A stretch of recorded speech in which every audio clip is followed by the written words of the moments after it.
All right. Well, welcome to our interview. I am interviewing Heather Nassar, and I wanted to start with your family background. Okay. I know I got a little bit on you. So you said you were born in Toronto, Canada, and you moved when you were 3. Why did your parents decide to come? Well, my uncle moved here first. My uncle was also living in Canada, but he received a job in General Motors. And so my dad put his name on the wait list. At the time, it was kind of, it was easy to get in to the shop, so he was on the wait list, and that's why we ended up moving here. Okay. All right. And what type of childhood did you have? Meaning, like, was it a strict childhood? Was it, It was a little bit of both in the beginning. We did a lot of family activities. We didn't really spend the night at friends' houses and cousins, homes we spent the night at. Every weekend we were at parents. Our parents took us to our grandparents' house, our aunt and uncle's house. So that's, basically what we did. And then, family activities. But it wasn't until we got older that my sister and I, we always say we broke our parents in from, being so strict. I mean, they got to see our friends and know our friends, and our friends spent the night. It took a long time for my mom to let us spend the night at other kids' houses, but, she met their parents, and my mom's English was limited at the time when we were younger. She didn't drive. So my dad did all the driving, grocery shopping, and things like that. So it took a while for them to adjust and to, I guess, assimilate to what, American culture was like. Okay, you say that your mother's English was broken. How about your father? His was broken. It was better. My dad came to Canada when he was 18 years old. So he had been there for quite a while before him and my mom got married. They got married when my mom was 21. 21. Mm-hmm. And okay, so he was in Canada. Okay, your mom was 21, but did she come? Did they meet there? No, they met. My dad went to go wrap up a couple of things, and then visit family. Okay. And then while he was there, he met my mom, and within 2 weeks they were engaged and married. Oh, that's awesome. So, and it wasn't necessarily. Yeah, well, it wasn't necessarily. Back then it was kind of like, I want you to meet this girl, or okay. And so it was, they liked each other, and it just went from there. So it was not quite arranged, but... No, he was actually there to meet someone else. Oh, okay. And so he saw my mom, and kind of, he squashed that. Yeah, the other option. Okay. So when my mom came to Canada, she didn't know any English, and she didn't really know how to cook or anything like that, and she's learned. Now she's one of the best cooks that I ever know. And you said it was difficult, but you said it was difficult for her in a way when... Right, because she didn't drive. She relied on my aunt, my dad's sister, mm-hmm. and because she had already been in Canada, so she helped my mom quite a bit, and then, and my dad worked when he was in Canada too, so when she had me, it was just her and I, and then when they came here, my mom was already pregnant. They came to Flint, and they were kind of in between Canada and Michigan at the time with my uncles, and then they had my sister. So it was very close family knit. Very close. We still are. We're still very, very close. Very close. That's Most awesome. of my cousins are more like brothers and sisters. Yeah, I love that. Yeah. And I have family members in Canada. I have family members in the Middle East still that mm-hmm. some of them I don't know, just because it's such a big family. Oh, yeah. So. I love how families get together, and it's just all about the family, and it's nice to have someone to rely on there. Yeah, not all families are perfect. We're not perfect. We all have our own issues, but we're at the end of the day, we stick together, That's and right. That's how it is. That's right. That's how you gotta go. So. Okay, when I was with you said you're Greek Orthodox, you go to St. George's. I was looking at St. George's, and I seen something really cool. You have a book club. there. Are you aware of this? I don't go to church as much as I should. Oh well, join the but I try to stay kind of up to date of what's going on. But yeah, they do have book clubs, and they have meetings and things like that. Well, one thing that I seen that was really interesting, and they were talking about how culture. They were talking about gay marriage and gay, whatever, and how different. How they were trying to not necessarily accept it, but bring two different groups together to talk about it, to talk about these issues, because it was a book, and it was about same sex people coming together, and what I was thinking of this is I think that is an awesome thing, not only for that issue, but other issues. That would be an awesome thing for any organization to get together, like different people. Right. And I thought that was amazing. So what are your thoughts on, okay, so I had talked to you about what I was going with is, how do you think that we could encourage today's youth to come together of all different cultures? And you spoke of groups. Yeah, I was thinking, not put some. I mean, I think there needs to be an emphasis on, promoting cultural diversity in like a university setting or even in a high school setting for the young, because everybody needs to celebrate their heritage and their cultures. However, I think that there also needs to be groups to where students or young people are brought together by other interests besides their culture, and then I think that promotes understanding, that promotes tolerance, and you get to know more about other people's cultures and other people's ways of life when you're exposed to them. Exactly. So I mean, when I was growing up, there were two Arab children, or two Arab students in school, and that was myself and another girl, and that was it. within our school, and so it was hard to identify with other people, but I had to find a way to identify with them in other ways. So it was through sports or through other activities, academic activities, and things like that I kind of connected. And they got to know they'd come to my house and they would see my mom cooking, and that's what she did all day long. And she had big knives around the house, and they made jokes about that. But she was the house always smelled of garlic or onions, so they walk out smelling like garlic or onions.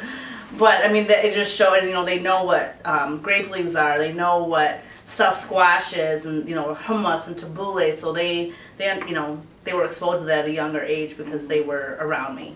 So, did you as well visit their houses and learn anything? I did. That you didn't know? Yeah. Well, I remember this was when we were even much younger. I was probably like 7. We had never had peanut butter and jelly, ever. And so it was the neighbor. We were visiting my grandmother, and they lived in a complex. And there was a woman. We were playing with with some of her kids, and she made peanut butter and jelly sandwiches. So she made it for all of us, and we were in love with peanut butter and jelly. And we at first we didn't know what it was, and so my mom, said, well, "What do you guys eat?" We brought the sandwich home, and we said, "We got to try this." And so after that, my mom made us peanut butter and jelly, because otherwise it was like bologna sandwiches at lunch, and that's what we had. How old were you? We were about 7. I was about 7. Yeah, so that was, I was a late bloomer for peanut butter and jelly. That's funny. Well, that's at least you're willing to try something new, right? And getting people to try something new is another thing. Okay, so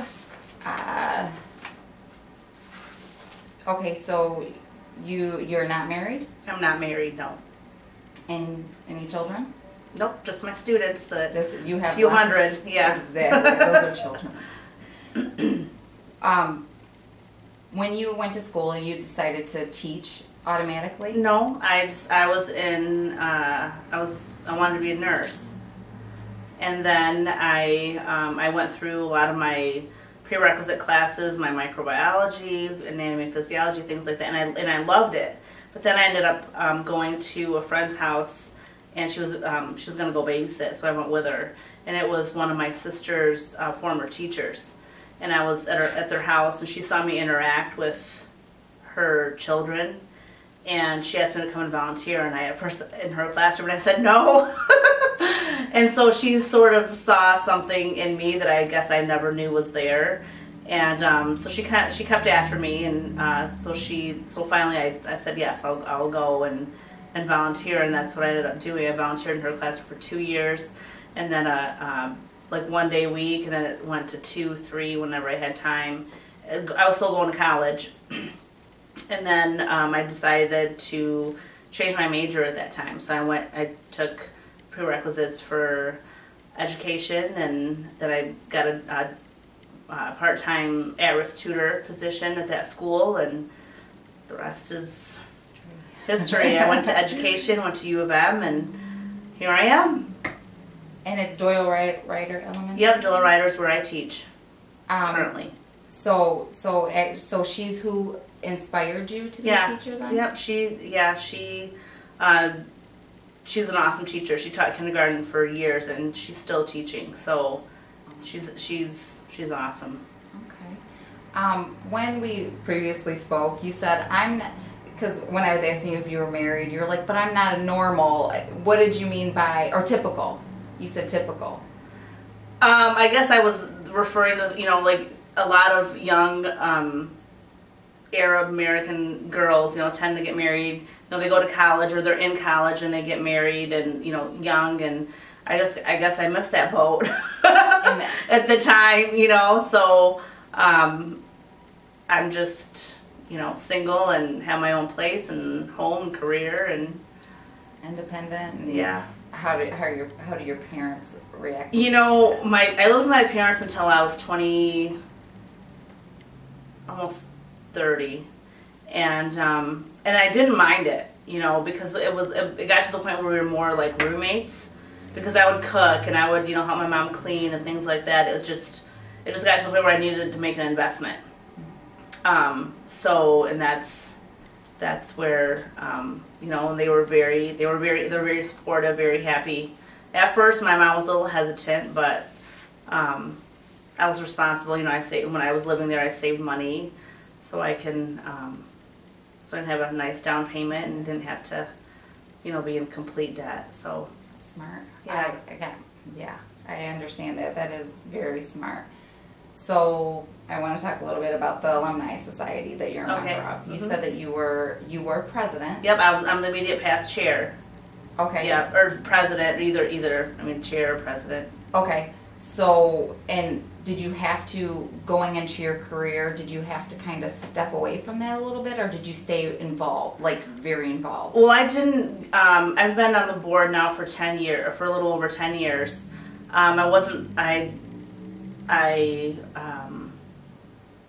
I sat back for a while as more of a participant and an observer, and then I took a leadership role a few years ago, 2 years ago, and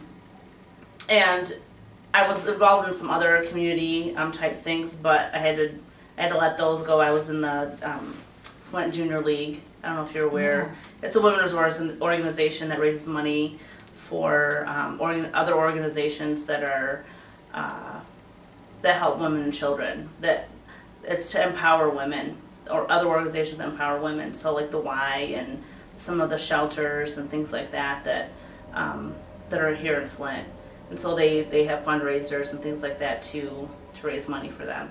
So I was on that for 2 years, but it just got to be I resigned from that so that I could focus more on the alumni position at the time. What exactly is the alumni? See, I'm not aware of the Alumni Society as well. Okay.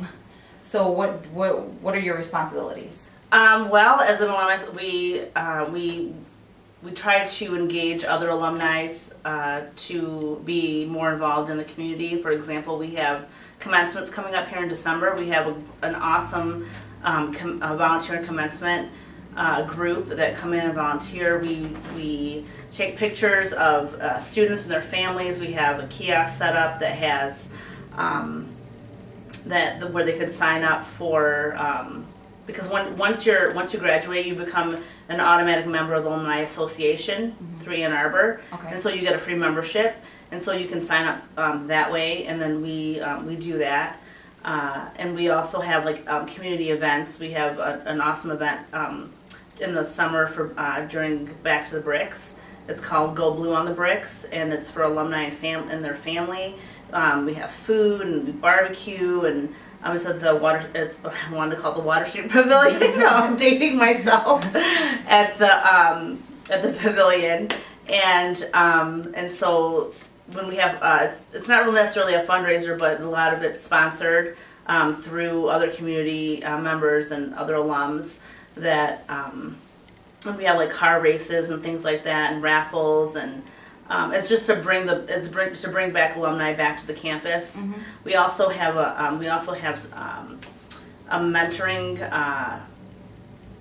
event where we work with admissions, and they bring in alumni that are in positions where they could kind of sort of guide upcoming students that are interested in becoming U of M Flint students. So they'll come in and talk to them about the programs, or they'll answer questions, and they'll talk with their families. It's actually a pretty big event. So they pair up alumni with a student and their interest in the program they want to be in.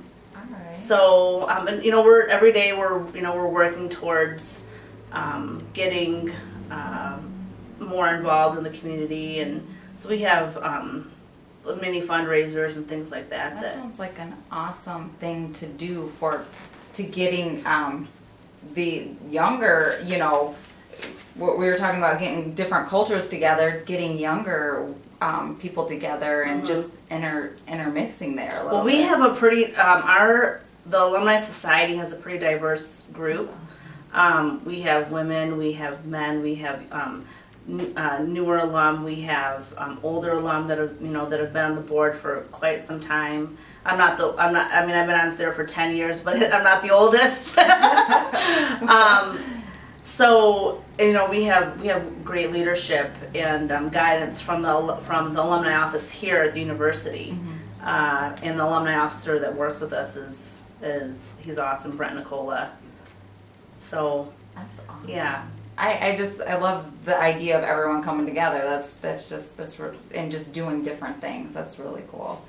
Okay, so after 9/11, we talked about this too. Right. A personal impact. What was your personal impact? We talked about how you wore your crosses more. Well, first, I guess my personal impact, I consider even though I was not born as an American, I was here since I was 3. So in my head, I've been an American pretty much my whole life. I consider myself an American first and foremost.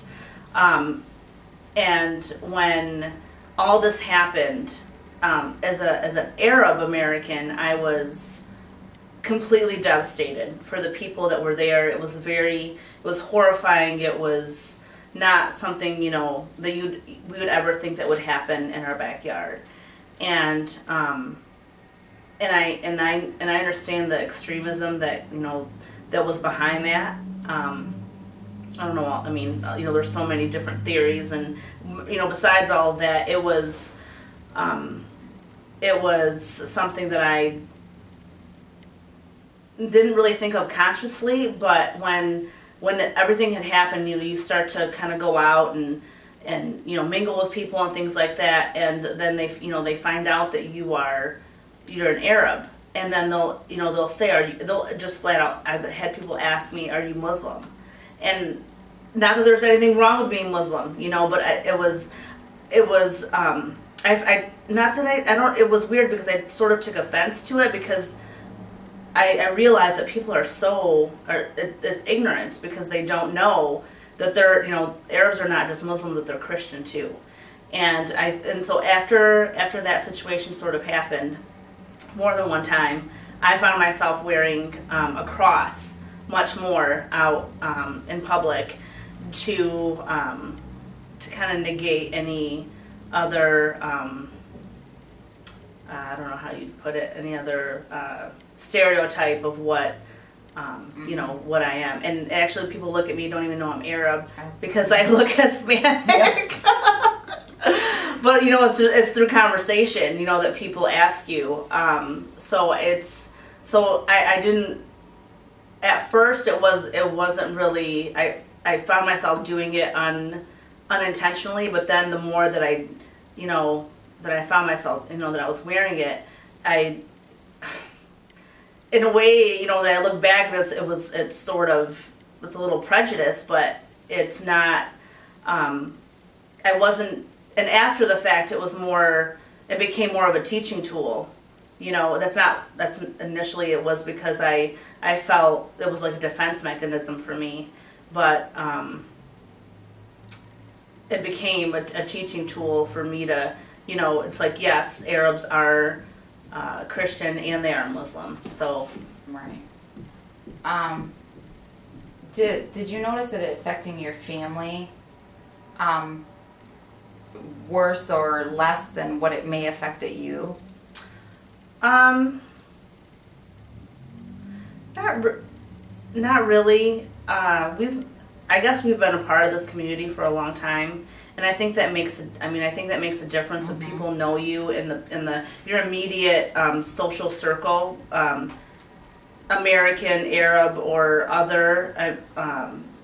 It doesn't really nothing to my face per se, but even lately, I did have a conversation with someone.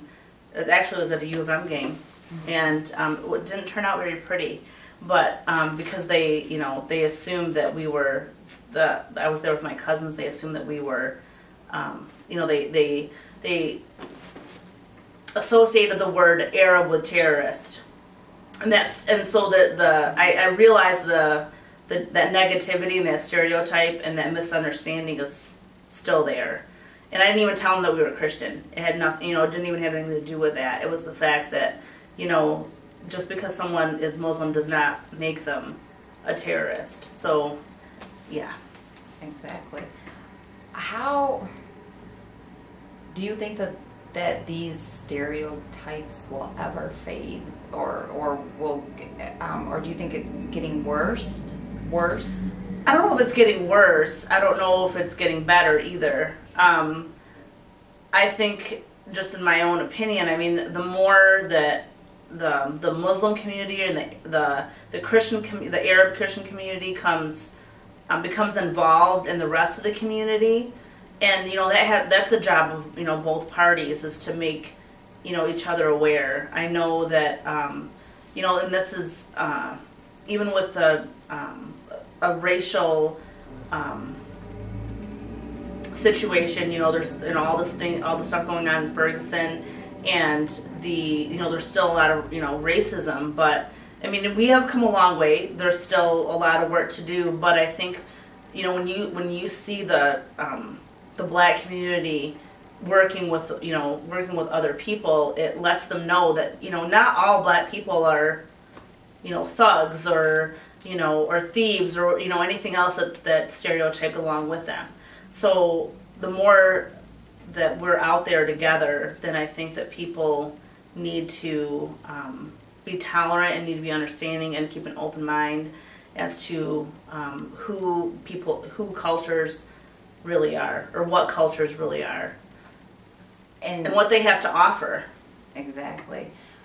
So I've noticed when a stereotype is there, it seems like it's always gonna be there. What's your take on stereotypes? Like when we put someone in a category, is it always there for you? Have you noticed it's always there for you, or? I don't know if it's always. It's there, but sometimes it's more.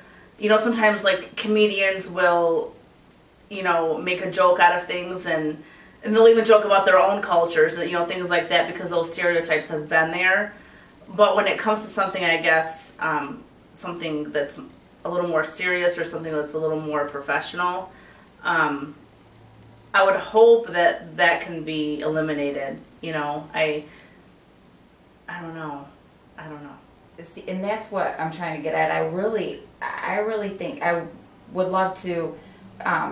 Actually, all of us would probably love to understand, like, how can we get past this? Well, I know I'm past it, but you know, because I'm not that type of person. But how can that type of person get past it? Okay, so going back to the clubs and groups and stuff, do you think that? What do you think about starting sooner? Like at a younger age. Mm-hmm. How do you? Well, sometimes it's a little different. It depends on the mix of the students. You know, for example, at my school, it's predominantly an African American population. Mm-hmm. You go to maybe Grand Blanc or Carmen, and it's mixed. When at one point, you know, Carmen Ainsworth, they would call the melting pot of Genesee County because there were so many different cultures in there. And then I look at when I was growing up, it wasn't like that. It was predominantly white. There was, you know, then the black kids kind of had their clique, and then there was me and the other girl, and we just kind of were friends with everybody. So where we usually get like the cultural diversity is in like colleges, then probably. Yeah, I mean I guess if there's a situation where the students are diverse, I would take advantage of that. But I think that schools need to be, even schools that are predominantly white or predominantly African American, or even you know, some of the mosques have their own schools. I mean, you have to be able to teach about different cultures. Exactly. and bring those cultures into your learning and into your schools, so that when they get out there in the world, they'll know what's out there. I do think that it should start sooner. You know, when we have like the Hispanic month. We have times where we talk about African American history. But there isn't anything for Arab, Americans. I have a couple books that I share with my students, and it's only because I'm their teacher, and then I'm aware of that. But that doesn't. There's nothing that's out there that says this is about Arab culture. They might know what hummus is, and that's about it. Right, and I personally, and I've noticed, like when I was younger, I was in a diverse community, very diverse. That's why I don't think everyone understands that a lot of communities are not as diverse as the other. But do you notice, like, you said you've been in Flint, and it was just you were the only Arab American there at school a lot of times. Did you notice that you leaned closer to your friends or your family, like actions-wise, or were you confused by anything like going on in your friend's life? It depended on the situation, I guess, but I was very comfortable with who my friends were. And so I guess I would migrate more to them, because my cousins didn't really live, they weren't really around as we were, growing up. People moved to California, and I have cousins in Toronto, and as for my age cousins, we weren't all around together when I was going through school. So, I don't know. My sister and I are best friends. So we're 3 years apart, but people never knew that we were even sisters when we'd, go out and be social. They thought we were just friends, because usually sisters, sometimes sisters don't hang out like that, but we did. So I guess she would be the one that I would go to. Oh, okay, good. Yeah.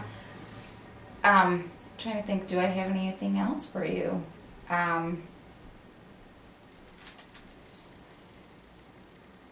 Okay, one other thing.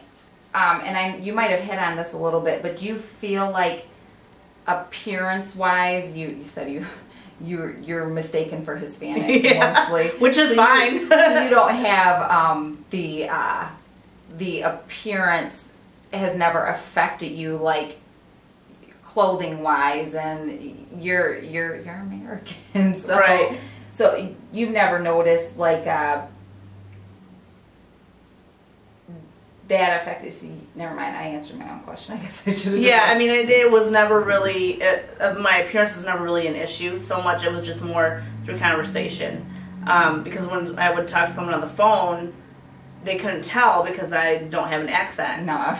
So it's when it's when you're actually having an in-depth conversation about a topic that that would come out. Right. Or I would hear something and I'd butt my nose into it. So try to set somebody straight. Well, I guess though that's the way sometimes we have to do, and I just think when coming together is the key to this whole project. I think that we all need to just come together. Yeah, I mean, if there was a way that, because I noticed at the university there's groups for every culture. There's groups for every outside group. But I think that if they included things to where it might be more diverse.